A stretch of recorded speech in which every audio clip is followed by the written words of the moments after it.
Doutora Érica, o que é endometriose?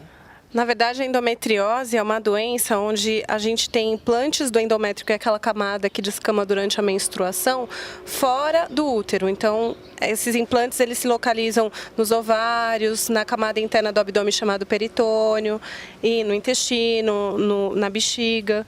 Isso é endometriose. É uma doença que foi diagnosticada agora no século XIX e ainda está em investigação. Te procuram muito? Como é que procura isso? Que sintomas que dão essa doença? Na verdade, a endometriose, ela se manifesta clinicamente por aumento das cólicas menstruais.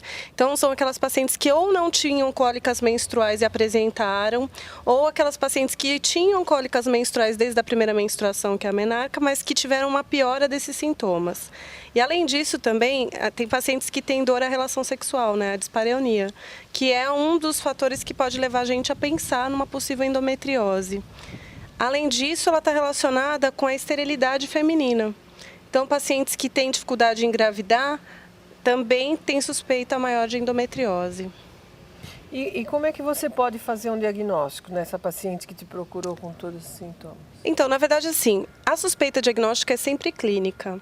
E a gente também suspeita quando existem na família pacientes que tenham o diagnóstico de endometriose prévio. O que a gente sabe é que a endometriose, ela também tem um caráter genético, né? Então, a paciente chega pra gente dizendo que a mãe, a tia, que elas têm endometriose já diagnosticada e ela vem com esses sintomas que eu mencionei anteriormente. E aí a gente parte daí para um diagnóstico. O diagnóstico da endometriose é difícil, porque na verdade seria só através de cirurgia que a gente conseguiria ver esses implantes endometriais que eu mencionei. Então, para ter uma ideia, a incidência na população a gente não tem certeza de quanto é, porque teria que operar todo mundo para poder averiguar quantas pessoas realmente têm esses implantes.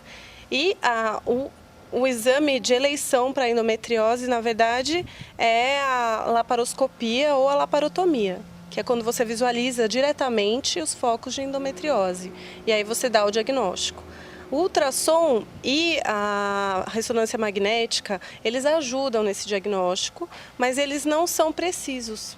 Então, assim, depende muito da experiência do profissional e também, eventualmente, eles podem não ver as lesões mínimas, né? Então, você fica sem o diagnóstico.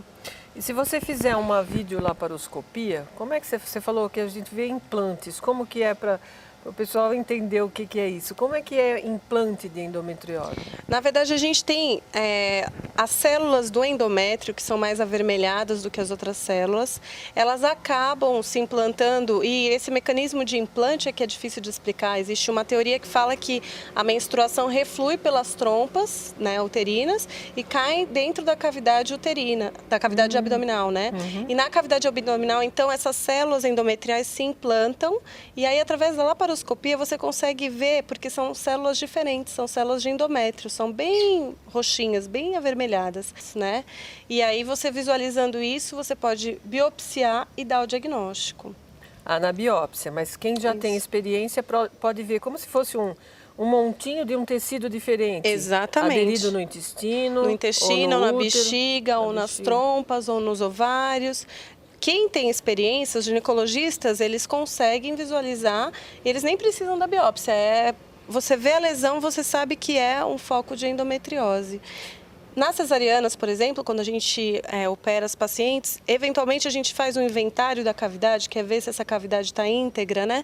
E a gente geralmente encontra focos de endometriose nessas pacientes. E o que faz quando encontra na cesárea? Na verdade, a gente não faz nada, porque a paciente ela é assintomática, né? Tá certo. Então, a gente só observa e a gente descreve no relatório da cirurgia.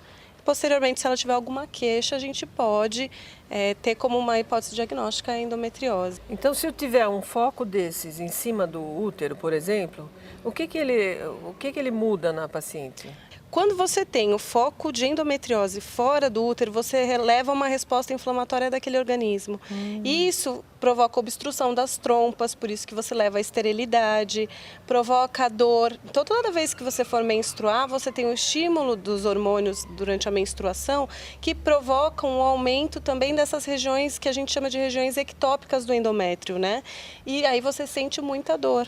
Por exemplo, se você tiver na bexiga, você pode ter urina com sangue, você pode ter no reto e daí você tem muita dor à evacuação. Então esses sintomas vão se aliando para a gente poder construir a hipótese diagnóstica. E a gente tem, na verdade, 4 graus de endometriose, né? Que são o 1 e o 2 que são mais leves, depois o 3 e o 4 moderados e severos. E, na verdade, não tem significado pensar que se você tem um grau 4, você tem mais sintoma do que quem tem um grau 1. Isso varia de paciente para paciente. Às vezes tem pacientes que têm a pelve toda comprometida, que seria um grau 4, e não tem sintoma absolutamente nenhum. E pacientes que têm grau 1 e têm muita dor à relação sexual, tem dor à evacuação, tem cólicas muito importantes.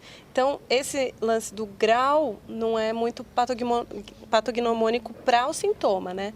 Não significa que você vai ter um sintoma maior ou menor.